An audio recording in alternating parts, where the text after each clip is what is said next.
Hi, good morning Facebook family, it's Shar. Listen, thought I'd share some interesting facts with you today on what's the difference between when you react or when you respond. And you know, a lot of times in life we have things that pop up in the middle of a day and you weren't seeing it coming, or you didn't have it on your radar. And so how do you react in those moments? And maybe through this video you'll be a little bit aware, so next time something happens you'll know a better way to handle the situation. You know, I'd always told my kids growing up, and actually just know myself now, that when something happens or when you're made aware of some information, that first 24 hours of that being in your knowledge is your reaction stage. And that's it's very filled with emotion, and that's what can get a lot of people in trouble also. So you got to be careful.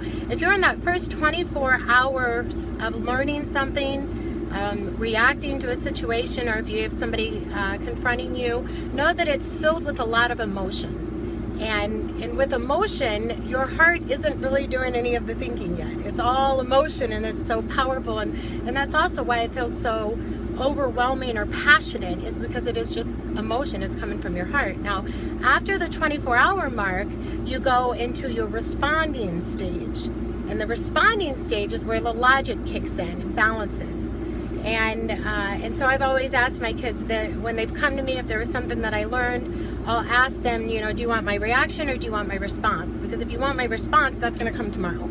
I need a little bit more time to be able to process this information. How many times have you been in the middle of something, and then in the moment you reacted, and then the next day you look back and you think, oh, if I could have done that differently, I would have completely changed how I handled a situation. And it's because you were in the reaction stage, not the response stage. So if you find that you are in the middle of a moment and you do have to give a response, but you're still in that first 24 hours and maybe you have to make a decision, what you need to do is you need to surround yourself with people who've got good logic. Because the thing that balances emotion, so the thing that balances the heart, is the head.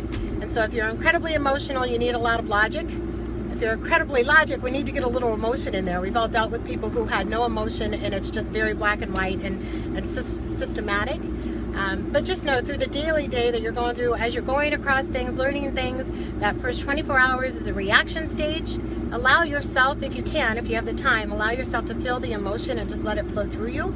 And if you can get the time to respond 24 hours later, that's when your brain will kick in and give you some more answers or a better way to handle the situation. I know when, especially when my kids were teenagers, I had a policy in my house that I had to know at least 24 hours ahead of time of what plans were.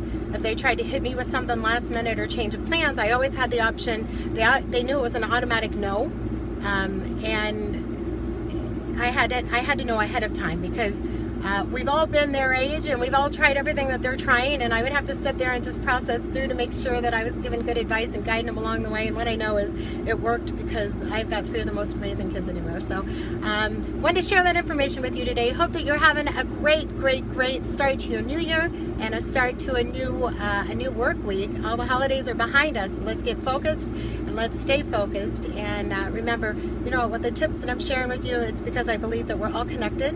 We're all powerful. Now go love somebody today, okay? Bye.